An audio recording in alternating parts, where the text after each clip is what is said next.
out of their dedication to our mission, which is the student success that improves lives and communities and serves as the lifeblood for the economic vibrancy all over the state of Wisconsin.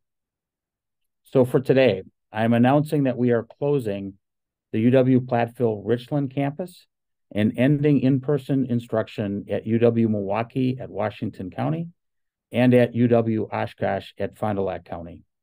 Students enrolled in these two campuses will be offered enrollment at our other universities. I have also directed our chancellors overseeing the remaining branch campuses to work with local officials to determine the best uses for our existing facilities to meet student and community needs.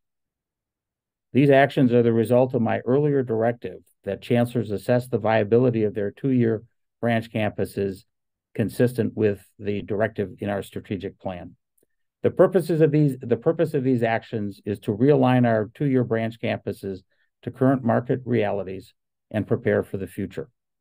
I anticipate the conversations with local leaders and other stakeholders will conclude by early spring 2024 with a viable path forward for our remaining two-year branch campuses. Those paths could include offering to continue to provide two-year degrees, offering four-year and graduate degree options, upskilling and reskilling for the local workforce, expanding dual enrollment for our high school students, and opening navigation centers for high school students, as well as non-traditional students seeking guidance on their university journey. And with that, I would welcome any questions that you may have.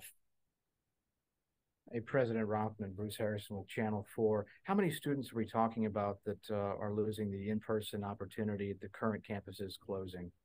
We can get you the specific numbers. It's about 300 and 200, if I remember correctly, on our campuses, but we can certainly follow up and give you the specific numbers. Great. One more quick one, I guess. What options exist beyond heading to another campus or taking online courses for students where that may not work? For students that may not work, the technical colleges also offer an opportunity for associate's degrees, so that is an option for our students. Thank you. Can you explain what the difference is between closing a campus and ending in-person instruction? What will still go on, say, in West Bend? We will maintain a presence, for example, at the site in Washington County for some period of time as we work with the county to determine how we can best serve their needs outside of in-person education.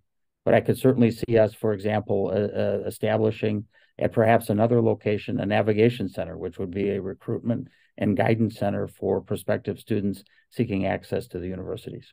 So if they have, if I can follow up, if they have virtual learning, then are those professors in Washington County, for instance, or are those going to be professors at UWM who would be holding those classes? They could be professors at UWM, or quite frankly, with our online structure the way it is, they could be professors across the entire universities of Wisconsin.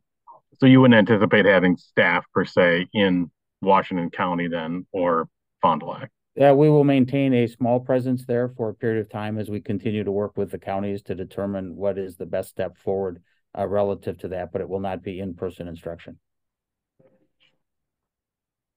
President, actually thinking the root cause of everything that you mentioned, what the university, what the UW system is going through right now. You mentioned, the conflict, the disputes over the wages, the raises, and even with this whole campuses closing down, the evolving student marketplace, right? Looking at the root causes of that, is money the issue here?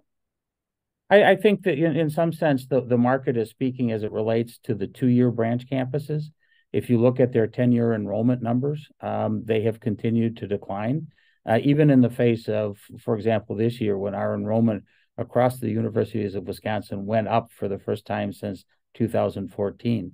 I'm particularly heartened by the incoming freshman class this fall, which when you exclude UW-Madison, which actually managed its enrollment down to deal with capacity issues, the other schools had in the aggregate a 3% increase in freshman enrollment. So I think what you're seeing at the two-year branch campuses is we have to react to market forces, and the market is telling us that the offering that we're making today is not what prospective students are looking for. So we want to work with the counties to determine what are the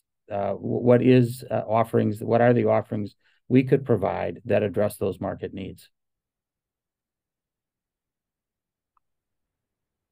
Are there other questions? One more quick one, President Rothman. I mentioned students, some may not be able to transfer campuses for in-person. Online may not be an option depending on work, who knows. Is tuition reimbursement a possibility for those who are already enrolled? What we have done in the past is that we have kept tuition at the same level that they would have paid at the branch campus for a period of time to assist in that transition. Our goal is to do everything we can to make that transition for our students as seamless and as seamless as it can be. Other questions?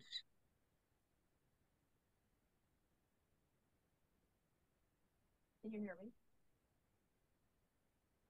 I guess, can you say how much money I know you're saying that this isn't driven by money, but do you have a projection for how much money the system could save by closing these campuses, going online on the others?